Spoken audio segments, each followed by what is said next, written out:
Greetings gamers! In this video we're going to be talking about Titanfall 2, the sales for Titanfall 2, and whether or not EA has dropped the ball, obviously A, intentionally, or B, accidentally, and kind of screwed over Respawn regarding sales. So what am I talking about? Well, okay, some of you may know that Respawn Entertainment has made a new game or a sequel for Titanfall. I'm saying you may know about it because at the moment there is fuck all advertising for it. I have not seen one TV ad, although I don't watch TV. I haven't heard of one TV ad that's been ran at all. The only ads I've seen for the game are the ones that are Respawn are putting out. Not to mention the fact that EA has decided to release this game right in the smack battle between Battlefield 1 and Call of Duty Infinite Warfare. The two biggest first-person shooter games to come out this year, and EA decides, hey, let's launch Titanfall 2 smack in the middle of it and see how it goes. Now, look, obviously this October, November is a bad time if you are launching a game, especially a new IP. The reason why I'm saying that, guys, is because there are so many games coming out over the past month, and for the next month, the previous month and this month, that 2 month cycle, there are so many games that are coming out.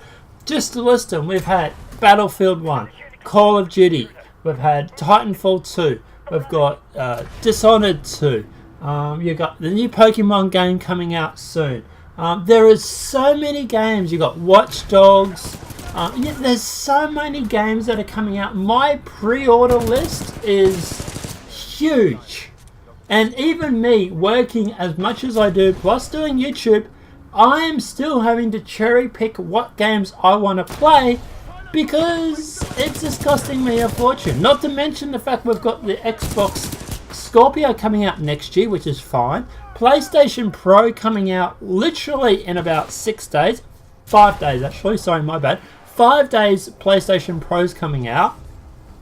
There is so much coming out over the next month and the past month that it is a really bad time, especially for a new IP. Now, games like, for example, Battlefield 1, they've got their history. They've been going now for 5 to 10 years. They've gone through and they've got their fan support. Call of Duty, for example, has been going for God knows how long, and it has its core fans, right? So people that play Call of Duty, unless it's involving space, apparently, people are still going to go out and buy Call of Duty because they know that it's there. It's Call of Duty, right? You know what you're going to get. Well, space, but anyway. Battlefield 1, same thing. You know what you're going to get with Battlefield 1. It's going to be the same sort of game. Titanfall 2, yes, it has a bit of a fan support because of obviously the first one, but it was only launched on Xbox One, the first game. This one is multi-platform, so the PlayStation guys really don't know much what to do. They don't have much time with it. Unless they've got an Xbox, they probably haven't played it. And their only experience for it was playing the multiplayer beta. Now, that said, I've actually gone through. I've finished the campaign, literally reran this mission on Titanfall 2 because I love it. It's so freaking cool. It's so much fun. So yeah, I know what I'm talking about, guys. The campaign on this game is excellent. It really, really is good. Now, the multiplayer, it played like Titanfall does. So it's the same as Titanfall, maybe after with all the add-ons that have been added because you got up to 10 game modes, etc, etc. There is absolutely nothing wrong with Titanfall. So why are people going on about it being not performing well? Well, to be honest, I think this is EA. And even Respawn has come out since and said that they had nothing to do with the release date. It was absolutely nothing to do with them.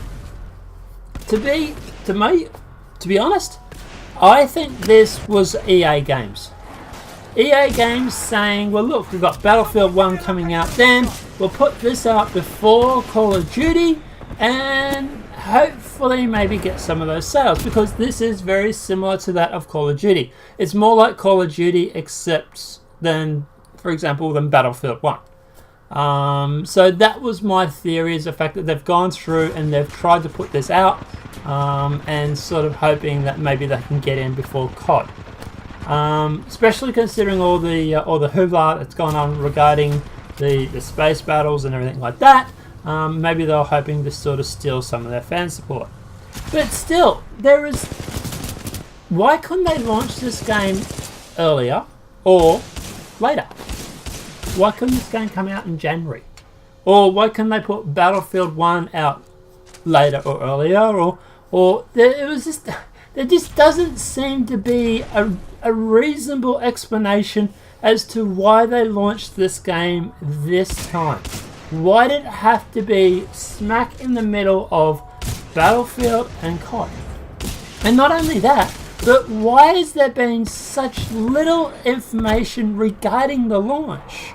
Where are the trailers? Where are the TV trailers? Where there hasn't been much at all, to be honest. In fact, it's merely been put up to YouTubers. YouTubers like myself or Respawn, who have gone through and put up their own ads. I have not seen or heard of EA sort of doing any sort of major advertising for this. And for something that it's like they want it to fail. And like I say, the game itself is good. It's getting excellent reviews. No one is complaining about it at all, as far as I know. It's getting like 4.5 out of 5. On Metacritic, it's in the high 80s. Everybody, all the other YouTubers, I've watched a few other YouTubers and they loved it. It just seems to be that it seems to be like it's bad timing. And I was speaking to someone who also works in the industry. I won't mention names because he probably likes to keep his job. But even he was saying that it just doesn't make any sense. That why would you put out a game literally in between these two colossal games that are coming out? It's just like it's been set up to fail. And that is, well, at the moment it's not doing too bad for sales. Despite what IGN or whatever it is might tell you, the game itself is actually doing okay. Considering it's a new IP and it's new to PlayStation and it doesn't have that fan support, it's actually doing okay. But hey, it could have done better. And to be honest, the only reason why I think it wouldn't have done any better is because of something that EA has done. I think that they've put it out at a really bad time. And they've also really sort of dropped the ball on the advertising on this. Even when you go into like a game store to buy it, you'll see like Battlefield 1, Titanfall. There's like literally half the amount of advertising for this than there is for Battlefield 1 or for Call of Duty. Now obviously, yeah, okay, they're bigger games. Yeah, I get it. But hey, EA, if you want this game to be big, you have to nurture it. You have to show it some love and give it the sort of growth that you want it to. That will allow it to go through and to be the next Battlefield 1 or Call of Duty. But guys, look, let me know what you guys think in the comment section below. Do you think that Respawn is suffering from EA's release times? Do you think EA sort of dropped the ball a bit on it? Or do you think it's something else? I'd like to know what your thoughts are on why Respawn hasn't sort of had a huge runaway success on this game. Is it just the fact that you didn't like the game? Or is there something that EA has done? Let me know what you think in the comment section below. If this video has been helpful, guys, please smack a like on it. If you're new to the channel, welcome and subscribe. And apart from that, gamers, I'll see you playing games. Have a great day and enjoy.